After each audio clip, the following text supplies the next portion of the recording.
Welcome to the fourth season of our Mosaic series. This year, we were focusing on the founding families, men and women of diverse cultural background who have contributed an important piece to the mosaic we call Santa Monica. Tonight's family will be the Bandini family, in particular, Arcadia Bandini, a landowner, and philanthropist whose vision and influence helped shape the layout of today's Santa Monica.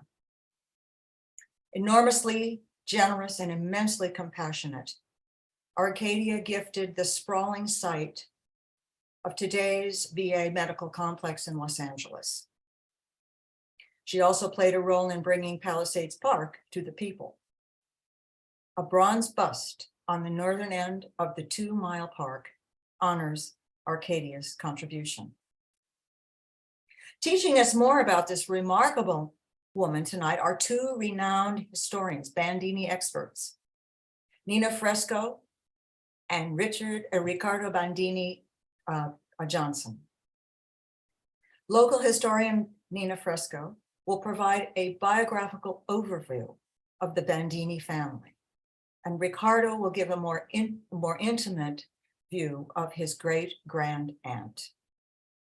Each of them will be supported by an array of archival photos provided to us through the generosity of our partner, the Santa Monica History Museum.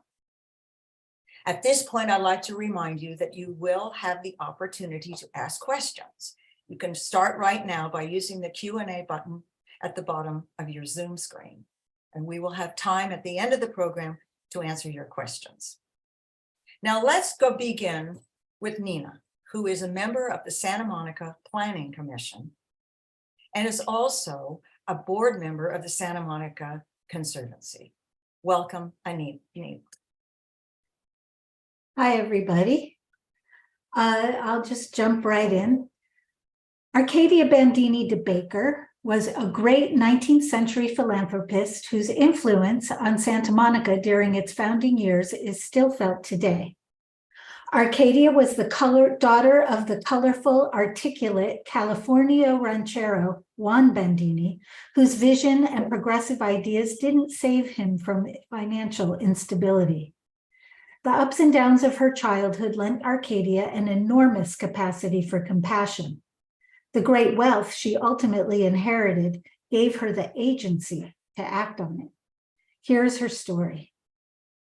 Jose Bandini, the grandfather of Arcadia, was a Spaniard who settled in Peru, where he supported his family as a Navy captain. Upon his retirement from military service in about 1822, Bandini relocated to Mexican Alta California, bringing only his eldest son, Juan Bandini, Arcadia's father. Juan Bandini did his part to populate the Alta California territory of Mexico by fathering 12 children. His first wife, Dolores Estudillo, bore 6 of them, the third being Arcadia in 1827. When she was 8 years old, Arcadia's mother died. She was parented by a stepmother until she married at 14. Juan Bandini built a sprawling family home on the plaza in San Diego in 1827. Gracious hosts, the Bandini family grew through extravagant parties where family, friends, and traveling dignitaries dined and danced all night to the trills of guitar and violin. Juan was a superb dancer and is credited with bringing the waltz to California. Well-educated and flamboyantly dressed, he was the epitome of the aristocratic Californio. Mexican policy allowed foreign merchants to trade directly with Alta California, and they could homestead if they became Mexican citizens. Abel Stearns, a Massachusetts Yankee, was a pioneer trader and citizen, serving as a middleman between merchant ships and their ranchero customers. Stearns and Bandini met in 1829 and became close friends. Juan Bandini was a political activist and a leader among Californios agitating for independence from Mexico. Bandini advocated for the expeditious secularization of the missions to release enslaved Indians and give them the mission lands that were rightly theirs. He also stood for liberal immigration practices to bring new industry to the resource-rich Alta California and for public education. But while away on a campaign in 1836, Bandini's ranch was stripped bare by looters, plunging his family into sudden financial ruin. The elegant, if slightly threadbare Californio maintained his social position and was able to rebuild his wealth. In 1841, Abel Stearns, in his early 40s and very wealthy, married the 14-year-old Arcadia Bandini with her father's encouragement. She was a renowned beauty, and he was a scarred and unattractive man with a hot temper, but he could also be loyal and kind, and by all accounts, their relationship was warm, though childless. Arcadia's married home, like that of her childhood, was the setting of grand social life entertaining the rich and powerful. Juan Bandini, like many Californios, favored the United States during the Mexican-American War. He supplied them with provisions and horses and had them as guests at his home, which became their headquarters. Bandini enlisted Arcadia and her two sisters to make the first American flag in California from their red, white, and blue petticoats. It was raised in the San Diego Plaza in July 1846. With California statehood in 1850, Juan Bandini secured his Mexican land grants under American laws and took out a loan to build a large hotel. The hotel didn't do well, forcing him nearly to bankruptcy. Bandini's wealthy friend and son-in-law, Abel Stearns, bought the mortgages to save him from his creditors and continued to support him for years. In August 1859, unwell and near death, Bandini transferred everything he owned to Stearns in reimbursement. Juan Bandini died peacefully a few months later in the home of Abel Stearns and Arcadia Bandini. Stearns leveraged his assets as a moneylender, often paid back with land when cash was lacking. But when the drought of 1864 decimated his herds, he too became cash poor and went into debt, despite holding over 200,000 acres by that time. To save his fortune, Stearns became the first land subdivider in California, luring a major wave of small farmers to the state and with them the wealth and industry that Juan Bandini had envisioned. Stearns died in 1871, leaving Arcadia Bandini a great fortune. 4 years later, in April 1875, she married Robert Symington Baker from an old money Rhode Island family. Baker got rich in California selling supplies to miners and diversified by investing in sheep for wool. In 1872, Baker purchased the Rancho San Vicente, including what would become Santa Monica, and pastured sheep there. But under the radar, he was seeking investors to build a railroad and shipping wharf and to start a new town. Mining magnate and politician John Percival Jones answered the call. He purchased a 3/4 interest in Baker's Rancho and built a wharf and a railroad. A map of the town of Santa Monica was platted and recorded on July 10th, 1875. Lots went on sale 5 days later. To honor his wife Arcadia and aggrandize himself, Baker began construction of the Baker Block in Los Angeles to replace and outdo the adobe home Abel Stearns had built for Arcadia. No expense was spared on the opulent commercial block. The Bakers lived in posh apartments on the second floor and also built a home in Santa Monica. A huge loan was needed to complete the Baker Block because Baker simultaneously invested in other ventures. Short of cash in 1879, Baker sold his quarter share in Santa Monica to his wife, Arcadia Bandini. California was unique in the United States in that it allowed women to hold property in their own estate, even after marriage. Arcadia was the owner of record, but Baker used a power of attorney to conduct business as usual in Santa Monica. Arcadia was exceedingly proper and refined. As a 19th century woman, she engaged in business very sparingly. Robert Baker was not an easy man, and the town of Santa Monica was low priority among his business interests. Whereas the Jones family, with their much larger share, had made Santa Monica the center of their empire. When the Joneses needed help managing Baker, or when matters related to the well-being of others were concerned, Arcadia exerted her influence to ensure that Baker and the company did the right thing.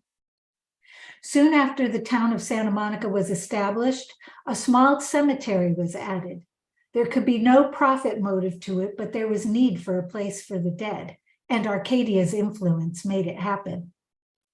When Baker balked at the donation of Palisades Park to the city, Arcadia quietly worked to get it done.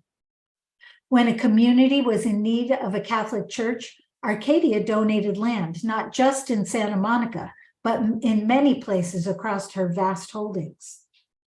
When Jones planned a home for retired soldiers to enliven the new town of Santa Monica, Arcadia saw the social justice in it and pushed the resistant Baker to sign on.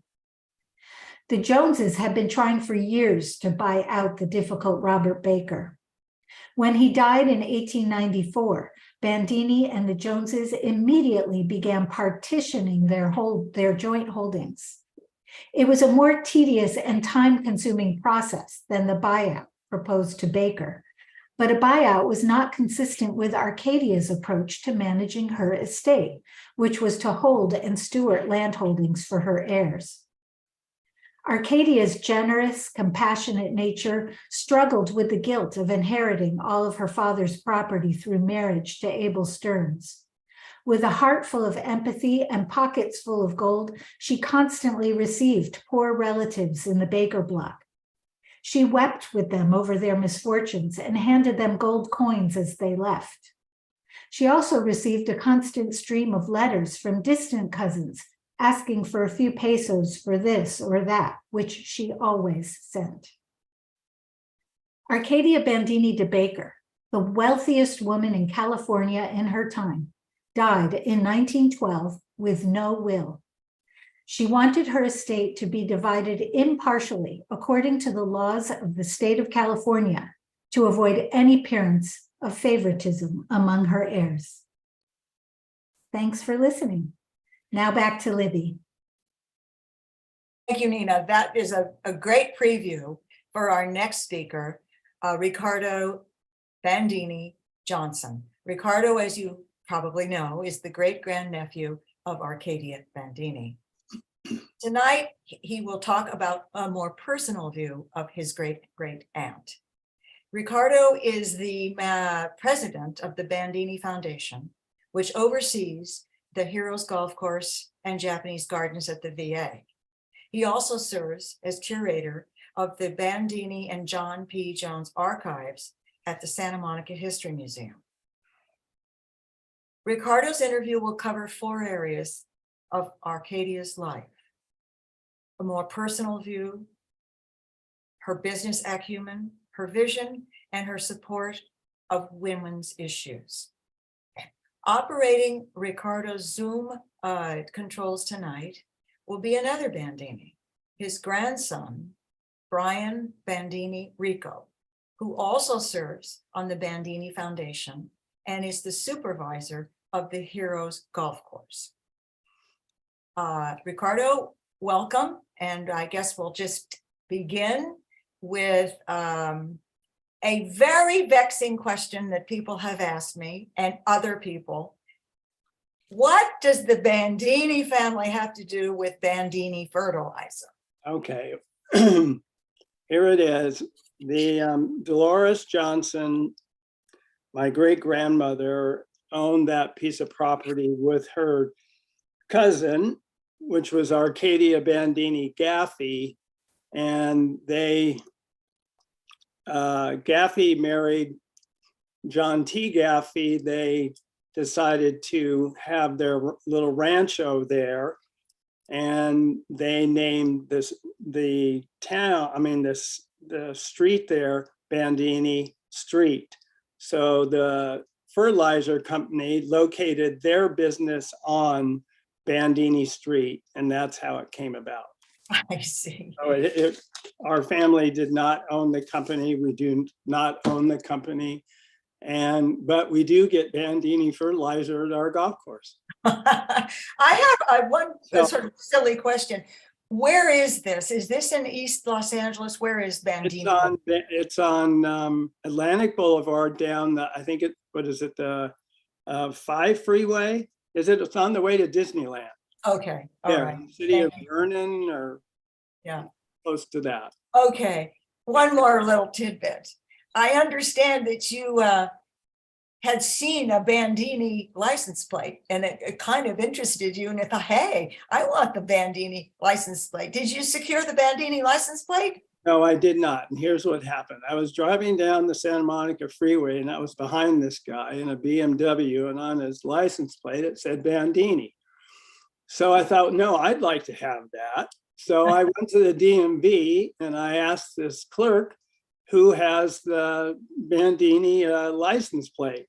And she wasn't going to tell me, but I told her the story and who I was and showed her my license. And she goes, okay, I'll tell you who it is.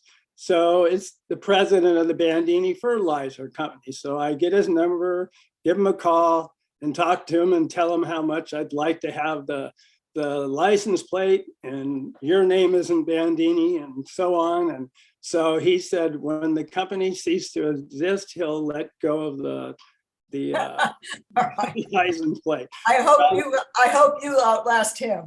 Right. So the Bandini Fertilizer Company, just for a little tidbit, was sold to the Kellogg Company.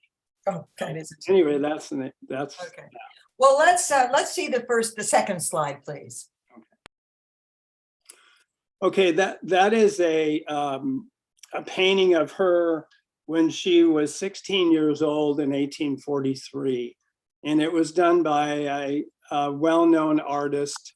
I'm not sure exactly where it was done. I've been told maybe it was done in San Francisco or San Diego. So I'm not really sure of the location of it, but this is a painting of her. It's just one quick question. Does it still exist, Ricardo? Yes, it does. Okay. Let's see the next slide, please. Okay, the next one, she is around, it's like the 1870s, the photograph was taken, and it was a posed photograph. She had on, as you can see, a very nice lacy dress, and it is in the possession, I believe, of the the LA County Law Library, and also the Title Insurance and Trust Company. They had it for a while, so we have them. The Santa Monica History Museum has it. Next slide. The next one was done in the 1860s, and it was a photograph of her for a pageant, and she was the belle of Los Angeles and so on. And you can see that she had another very beautiful outfit on, which she wore quite often, beautiful outfits.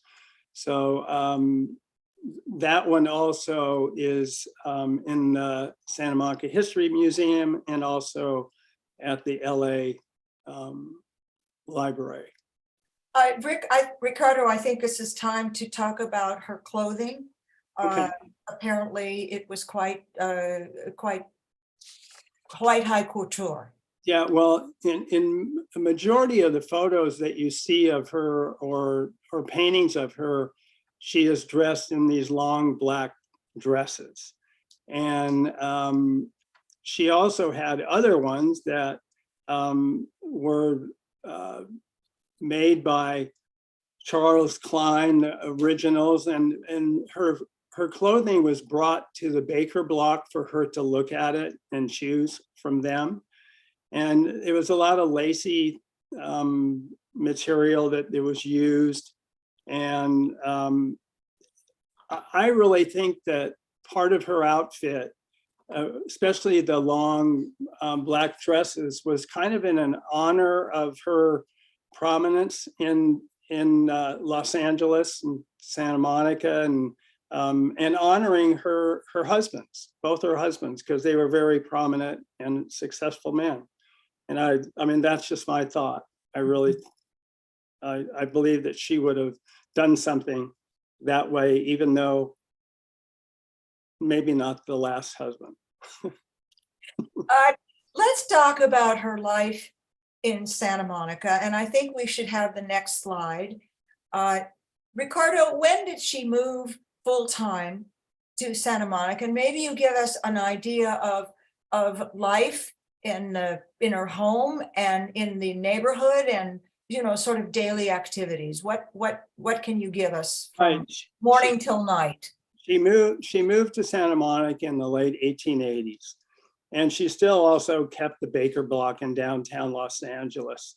The photograph that you're looking at now, there's a woman on the right, that's Kate Sullivan. That was the helper maid, secretary, if you will. Then there's Arcadia, then there's Dolores Bandini Johnson, and then there is that one, the person I can't make out, but it appears to be one of her sisters, and it could be it's probably Isadora. And she was so family oriented and helping for her family that the house was like an entertainment center and a Sunday night dining. Everybody would come, meaning the family and their husbands, and they would have a beautiful dinner. And the nieces would be playing the piano. She played the piano. She had a piano from the time she was a kid. And they would go for carriage rides out along Ocean Avenue to down to the beach. And then they would come back and have a beautiful supper or dinner, if you will. And then they would have a business meeting, because a majority of the people that were at these dinners were the relatives that worked for her in different capacities and in different locations. They had people that were managing the Baker Block. There were relatives that were working on the Santa Monica Ranch, because if you understand that the city of Santa Monica at that time wasn't that large, so it didn't take up 32,000 acres, which was the Rancho San Vicente. And then she would have somebody working at the La Bayona Rancho, which was below Pico, and also at her house, and to help with a lot of the other business interest. And it was mostly done 90% by her family, and it was supervised by her. And I'm talking about even when Baker was alive, but mostly after he was gone. Her and her brother and my grandfather, Charles Johnson, were very instrumental in keeping a lot of this, if you will, empire going. Let's look at the next photo, because it's going to be a little more detail about her life and her activities, and also members of her family. Here she is. Well, take it away. And I think at this point, you might recall the surprise that was flying overhead. Here she is. She's sitting on her porch over looking at the park and the oceans, beyond. And this was one of the areas that she really loved to sit and do her rosary, which was a ritual every day in the morning and in the evening. And you basically just left her alone to do that. And you can see with the expression on her face that she seems to be very, very content. and to me, happy that not her investments, I shouldn't use that word, but what she's accomplished with her family and with the city of Santa Monica has really made her happy. And there was an occasion when her two sisters and her niece were out on the porch. Next slide. Let's take a look at her sister. I think it's the next slide. Okay. Yeah. All right. And this is Dolores Johnson, which is my great-grandmother. And this is in Coronado, and that's her carriage there. And they were down there to visit friends and relatives. And as you can see by the dress, they're these very long, beautiful gowns, if you will. And the next one, next slide. Yeah. Next one is Arcadia on the left, and it's also in Coronado, and that's her niece, Arcadia Brennan. Her middle name was Bandini, and she lived with Arcadia for a few years in Santa Monica and was very close to her. Do you want to tell the story about the view from the porch? Yes, there were planes going over the house, and they all kind of freaked out because they never heard this enormous sound, and they look up and hear these flying machines in the sky, and the two sisters of her ran upstairs. They were scared to death of it, and that was the first time they'd seen airplanes, and that was in the early 1900s. So that was the story. That must have been quite a shock. I'm sure it was. It would have been for me too. Yeah, an unidentified object. Yeah, right. The next conversation, we're going to move on to her business activities and acumen. And with the next slide, we're going to be introduced to the view that, well, tell me about it. She had some ideas about the development of the future city. She had a lot of ideas about, after the city was founded by Baker and Jones, that as far as the schools, the churches, the parks, the business blocks, and other things that would be donated and that would be kept for as long as the city would be going. And she supported all those entities during her lifetime and was very insistent that they stayed the way that they were. And one of the biggest ones was the park in Santa Monica, the Linda Vista Park, Palisades Park, if you will. And she loved that, probably as the most of one of her donations, along with the land companies that did it also. Let's take a look at some of her partners before we take a look at some of her philanthropic efforts. And this is John Percival Jones was the senator from Nevada for 32 years. He was personal friends of Grant. He was the partner of her husband, Robert Baker, and hers. They both died within 2 months of each other. They were close.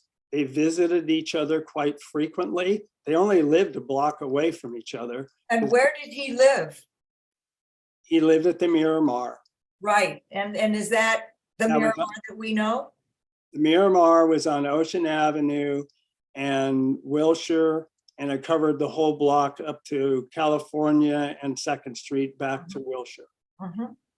And the next slide, please. Georgina Jones was 20 years younger than Arcadia, but they approximately, and they became very good friends. Business friends, because Jones was away a lot being senator. And they would get together and play cards, talk about the parks, the women's suffrage. They conversed an awful lot. And again, remember that they only lived about a block away from each other. And I think you recall that Senator Jones was away a lot, so that there was more. He was away 90% of the time. He was. And she had a lot of she had an enormous social life.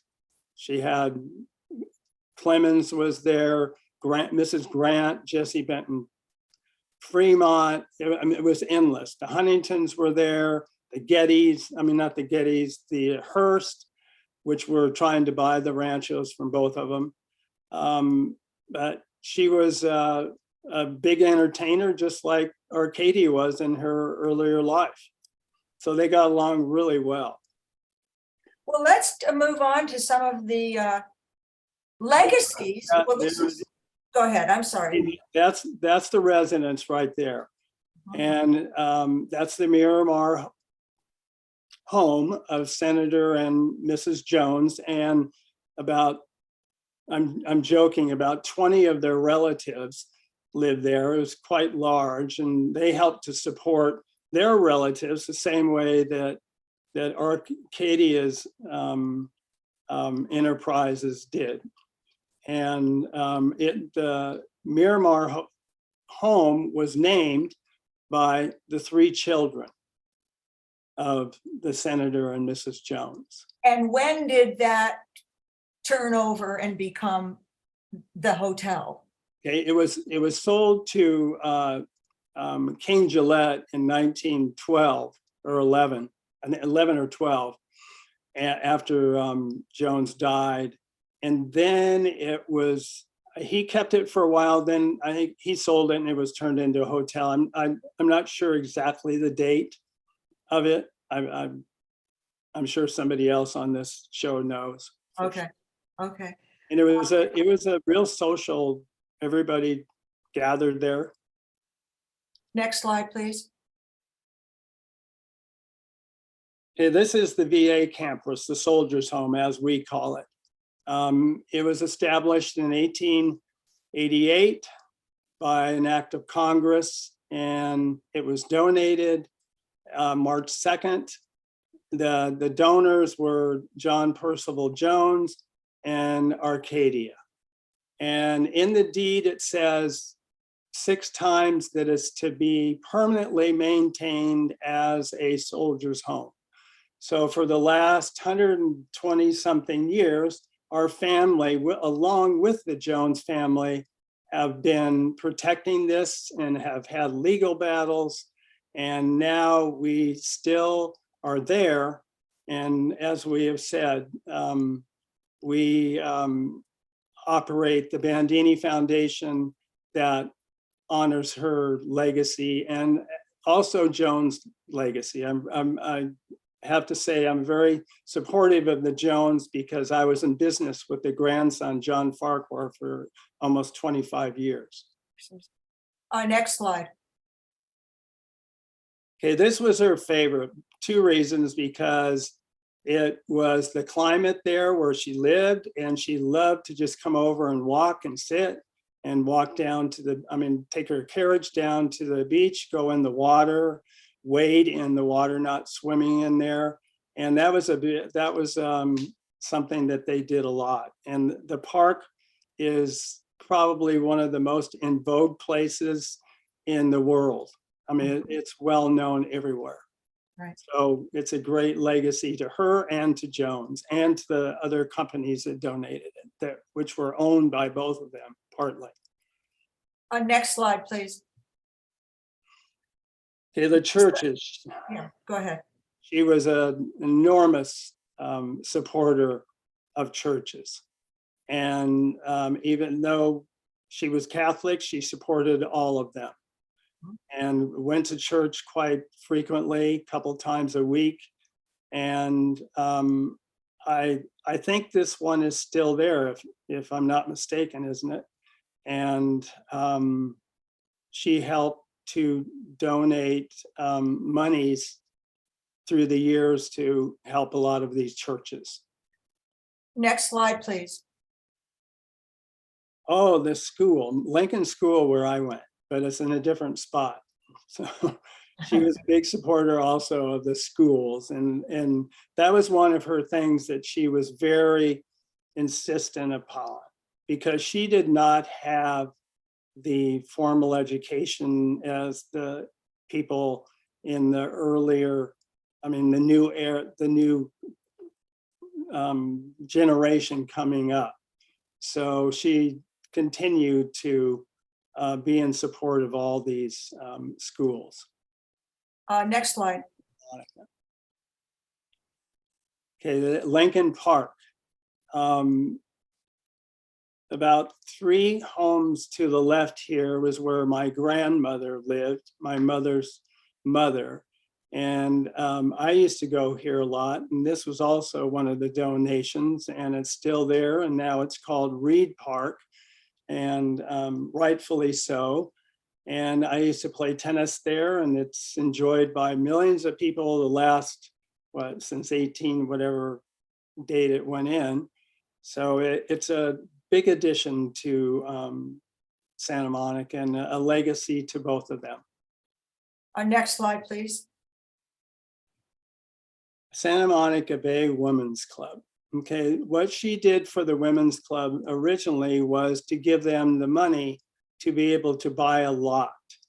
And I can't recall exactly how much it was, but they bought a lot somewhere else, and they either built the building or they decided not to. And then I believe that they bought this lot, which is on 4th Street, right below Wilshire. And she was a big supporter through all her life of the Women's Club. Hmm. A lot of women's clubs. Next slide, please. Okay, this is a photo that's taken in the garden of the Miramar, and it's a group of, it's almost like the the Friday morning club.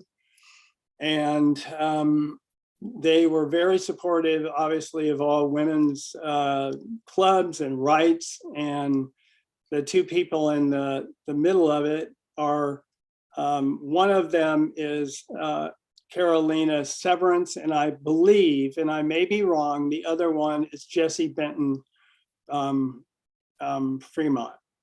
I may be wrong, but they were a very powerful group of women, and they went on to help with the women's rights of being able to vote. Do you want to just remind us of why Arcadia actually withdrew her support from the women's organization? There seemed to have been a comment by Carolina Severance about not allowing Black women to be involved in clubs, and I don't think that was to Arcadia's liking. I see. Thank you. And finally, the next slide, and I would like at this time to bring Brian Bandini Rico to remind us how the legacy of Arcadia continues, and to give his idea of the importance of Arcadia Bandini to the legacy of Santa Monica. Welcome, Brian, Good to evening, the everybody. program, and please go ahead. So, but what might make Arcadia the happiest are the descendants who follow in her footsteps and carry on her good works. We are inspired daily by Arcadia's example of positive activism and civic duty. I do my part along with my grandfather, Ricardo, through the Bandini Foundation at the West Los Angeles VA, at the Heroes Golf Course in the Japanese Garden. We support veterans by providing job training and placement to homeless veterans. We also fight hunger by operating a food bank, a vet's garden, and support golf therapy programs. Our cousin, Christine, is leading restoration efforts for several of the original Victorian structures on the property and is an active voice in continuing Arcadia's dedication to veterans' causes.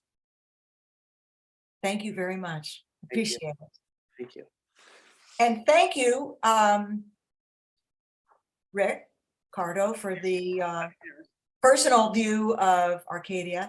And now I am happy to open up the program to questions from our audience.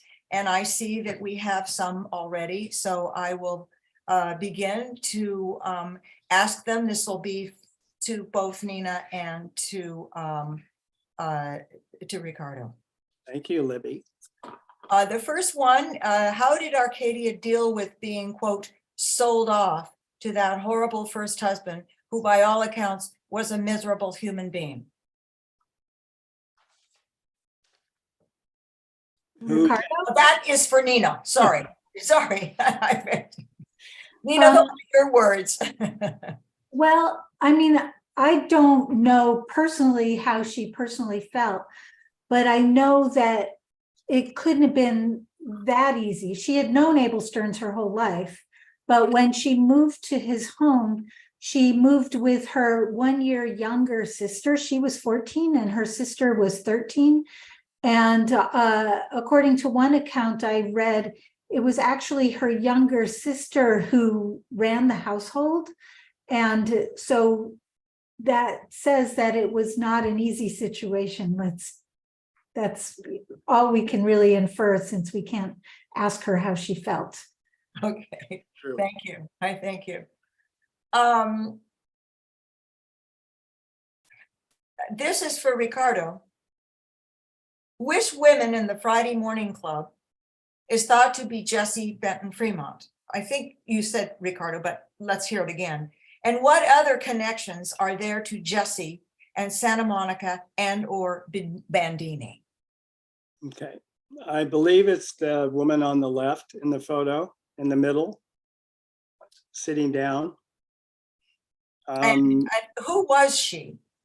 All Okay, I can think of is Fremont Place. Fremont was a he was working for the government as a explorer and drawing maps. Oh, John seen Fremont. Oh, And so he became friends with Jones through his father-in-law, which was a senator.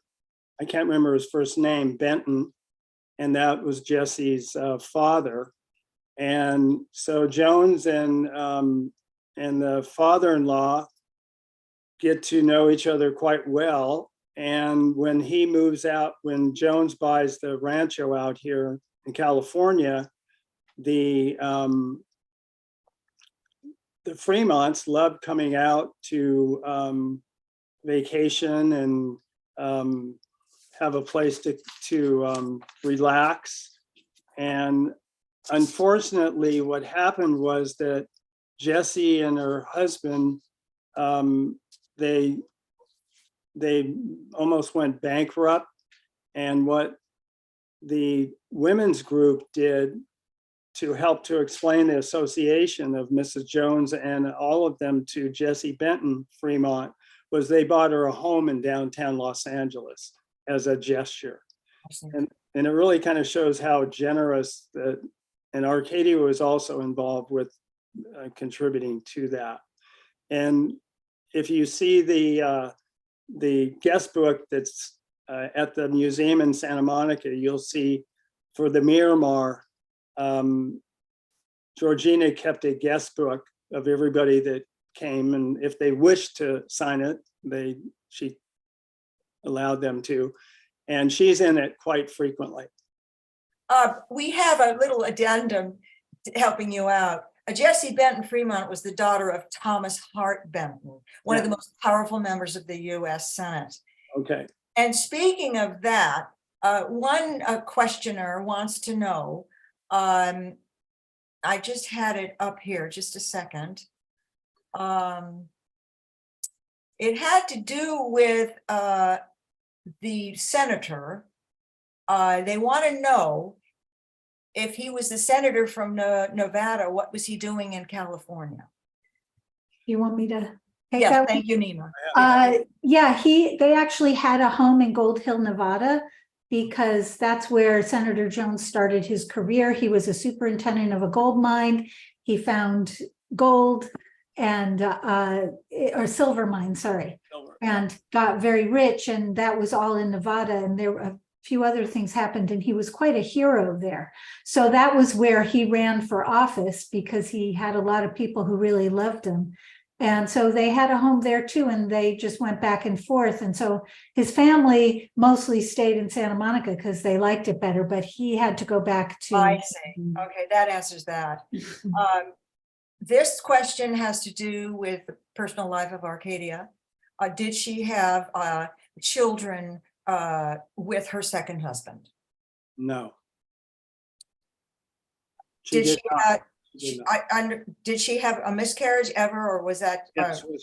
Yes, with Abel Stearns, she did. Okay. This is another question about the powerful. Jones, Hearst, and Clark of Montana were all mining moguls and senators. Did they know each other or hang out together? That must be for Nina. Well, all those silver guys knew each other, and yes, it was a tight group, and I think they fought as much as they partied, although Jones was a pretty affable guy. He was, very well known for his storytelling, and, he just had a big personality. So. Okay. And I see that our time is running short, so let me ask one more question, if you'll bear with me. I have to ask a perfect question. Let's see here. This is a question that comes up all the time. What was the extent of Arcadia's formal education? Did she speak another language? I'll answer. Was she bilingual? Did she speak Spanish and English? Rich? Yes, she did. And I can tell you how I know that. Is that my great-grandmother, Dolores Bandini Johnson, raised my father, Arturo Bandini Johnson, on 5th in Montana, and from 1906 to about 1918. And he told me that Arcadia and Dolores and the other members of the family spoke Spanish and English. And did they speak English as a first language? No. Were they completely fluent in it? No. But they did speak both languages. Thank you. And her formal education, she got that basically from her father and her two husbands, and she ends up being brought up in a man's world, and she ends up to be a trillionaire. So I'd say she did quite well. Well, with that, we have to bring to conclusion our question and answer period. And so thank you to Ricardo, and thank you, Nina. Thank you. Now I'd like to introduce Rob Schwenker, who is the executive director of the Santa Monica History Museum. And Rob will give us a kind of an overview of the amazing cultural resource that the Santa Monica History Museum is. Welcome, Rob. Libby, thanks so much. I want to thank Tom Cleese and Allison and Caitlin, the co-executive directors of the Santa Monica Conservancy. I think if you're here and you're watching this program, this evening, we're all members of Santa Monica's preservation community. And so, if you're a supporter and a member of the Santa Monica History Museum, you ought to be a supporter and a member of the Santa Monica Conservancy. And I'd invite supporters and members of the Santa Monica Conservancy to see what we have to offer at the museum, and to come be supporters and members of our organization. Libby, since it's Sunday night, I'll say that your interview skills are every bit as good as Leslie Stahl's on 60 Minutes. I think you could sit in anytime you want. I want to thank Steve also for his wonderful stewardship of this program. Nina, a fantastic command of the subject as always. Thank you, and to my friend Rick, thanks for sitting for this interview. It was such an engaging program. So Adina, if you could pull up that, thank you. So for those of you who don't know, we are on the Santa Monica Library campus, the Santa Monica History Museum, 1357th Street, 7th Street and Santa Monica Boulevard. We're located right across the street from the new fire station. Next slide. We feature 5 permanent galleries, as well as a main exhibition hall that hosts a rotating exhibit. Next one. In one of our permanent galleries, we tell the story of old Santa Monica, and you'll find a number of things in that gallery that were discussed this evening. A couple of them. These are a couple of fans that were believed to be owned by our Arcadia Bandini that we have on view at the museum. Next one. And this is her land holdings book. As was detailed in this presentation, she in her time was, perhaps the most prosperous landowner in all of California. And so we have her land holdings book on view. Next slide. So, in our main gallery, just before the pandemic closed, we featured an exhibit on women's suffrage, and we have a rotating exhibit in our main gallery, all the time. And we are currently closed because we are building the main gallery out for our next rotating exhibition, which we are extraordinarily excited to present. And our next exhibition is entitled Coming Out West, LGBTQ+ Elders Share Their Stories. 2 of the amazing 8 people that we'll be featuring need no introduction to this community. They are former Santa Monica Mayor Judy Abdo, as well as one of the descendants of one of the oldest California families, Terry de la Pena.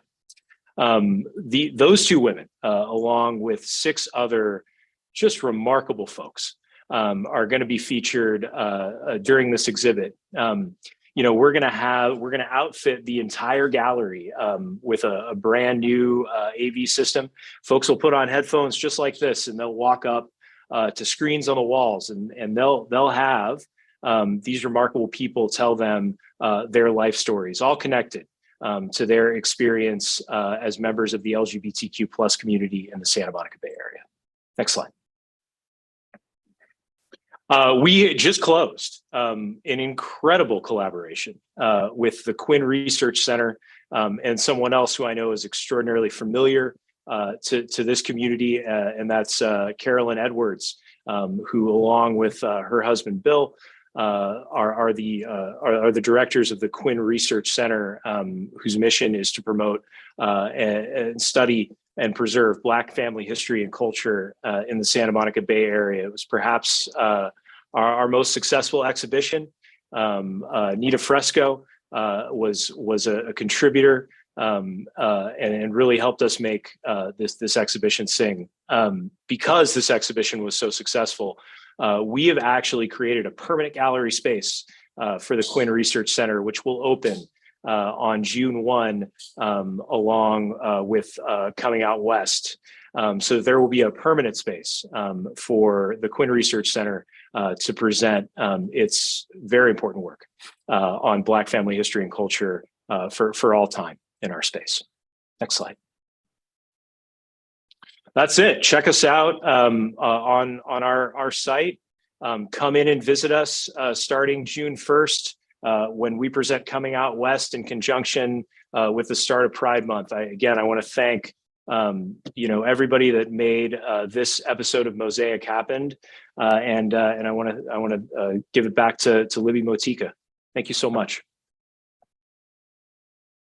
Thank you, Rob. I appreciate that. That was very interesting. I want to thank Nina Fresco for her contribution, Ricardo Bandini. And I see Mr. Clay's right there, so I will hand back the gavel to you, sir. Welcome. Thank you, Libby. Hey, I want to thank Rob for the collaboration on this event tonight. It's been great. We hope to do more of these in the future. And I want to in particular thank Ricardo Bandini and Nina Fresco for providing all the content and the stories that made today's program possible. Your donations are always what make this program possible, so please consider making an extra donation today to the Conservancy to help support this program. You can make donations at our website, which is here on the screen, smconservancy.org, and you can click on the Support Us drop-down at the top of the page. Finally, be sure to watch out for details about the next Mosaic program, which will continue this season's focus on founding families of Santa Monica. The August episode will reach back to the beginning with a look at family life in the Tongva tribe village at Sacred Springs, now located by University High School, which has several significant ties to Santa Monica history. Again, thank you and have a great evening.